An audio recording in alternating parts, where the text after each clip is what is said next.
Good afternoon. Today is May 17, 2024. Glory to God. So, praise the Lord. We are live. And let us pray.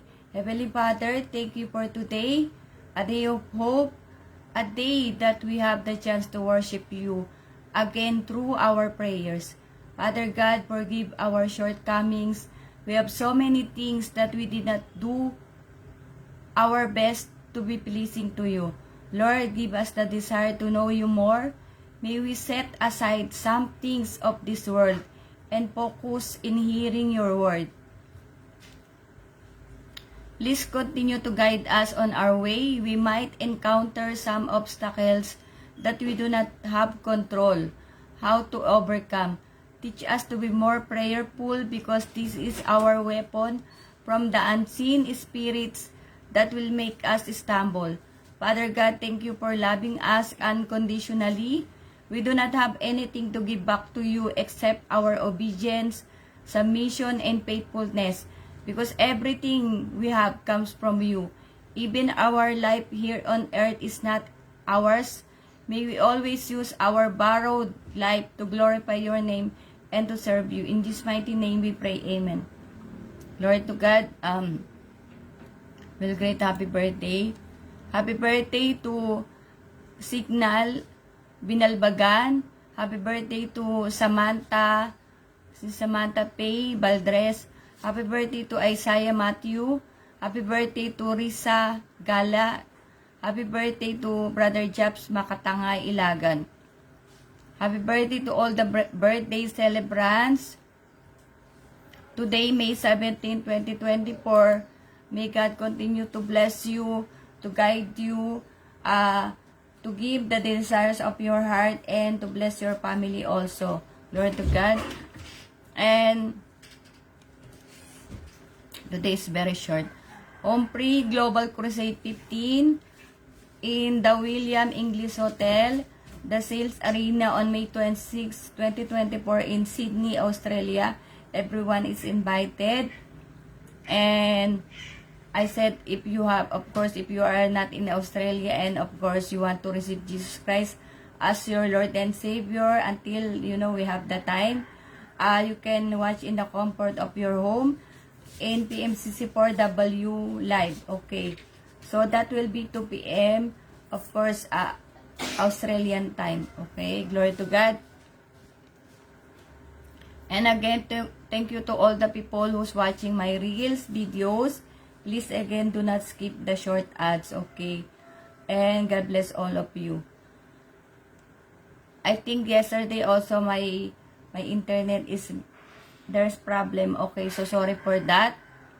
And today, to be honest, I really do not know what to share.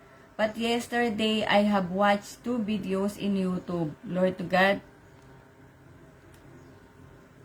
There is one content creator who live in the middle of the sea. Their source of income, of course, fishing. They have what they call bungsod.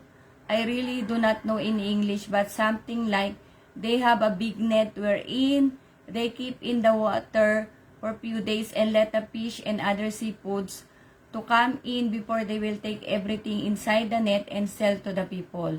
Okay, so one day, some bad people robbers came to take the fish inside that bungsod or net. So the owner was really sad because she said she's keeping those fish not yet harvesting until they see that the net will be full of fish. How they knew is when they see the flashlights. How they knew the robbers came, okay? They have, a small house or nipa hut like this in the middle of the sea where they live, okay? And, how they knew that there are robbers when they see flashlights around their area and from the window, where is their room located, okay? It's roaming around the flashlights so they can see the lights. The owner did not sleep until they left. And the only thing she said, I hope they will not use those money from selling the fish for their family because it will not give good result using money in which we know came from stealing.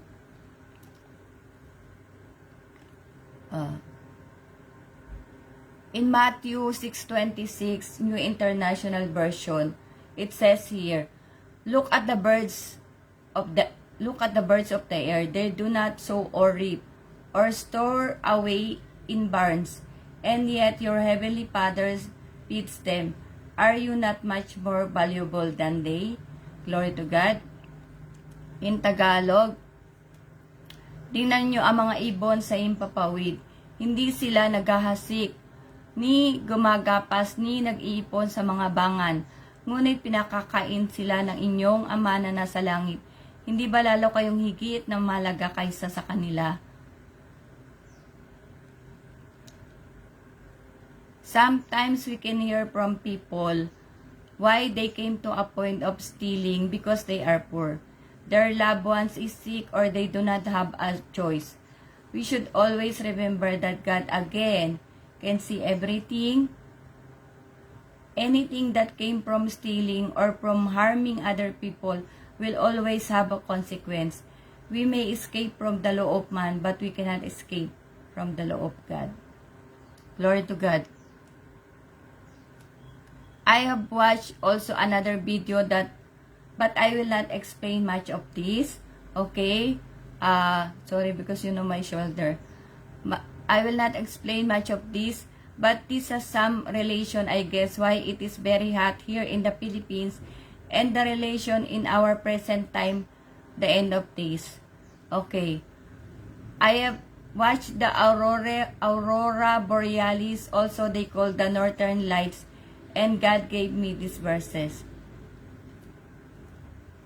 In 2 Peter 3:12-14, as you look forward to the day of God and speed its coming, that day will bring about the destruction of the heavens by fire, and the elements will melt in the heat. But in keeping with this promise, we are looking forward to a new heaven and a new earth, where righteousness dwells. So then, dear friends, since you are looking forward to this, make every effort to be found spotless, blameless, and at peace with Him.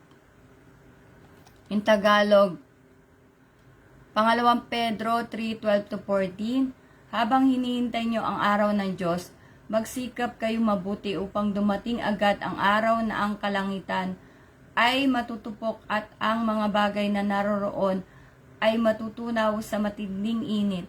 Subalit ayon sa pangako ng Diyos, naghihintay tayo ng bagong langit at ng bagong lupa na pagkaharian ng katuwiran. Kaya nga mga minamahal, habang naghihintay kayo, sikapin niyong kayo'y matat ng namumuhay na mapayapa, walang dungis at walang kapintasan. Glory to God. Well, God is still giving us the time to reconcile with Him. Receive Jesus Christ as our Lord and Savior. Repent and be baptized. We need to receive peace from God while there is still time. We must serve Him because that is our duty to Him. Let us pray. Father God in heaven, thank you for your patience to us. We know we are not worthy for all your love. Every day we commit mistakes. We cannot control our evil ways. We are drowning in sins. Give us a humble heart to receive and serve you. Please continue to be merciful to us. May you find us faithful in the second coming of your only Son, Jesus Christ. Everything we pray in this mighty name. Amen. Glory to God. We may be thinking why we need to sacrifice to obey and serve God. But we should always remember what He has done for us. The sacrifice He did just to save us. And if you may remember this verse also, Hebrews 12:4, in your struggles against sin, you have not yet resisted to the point of shedding your blood. Glory to God. So again, thank you so much to all of you.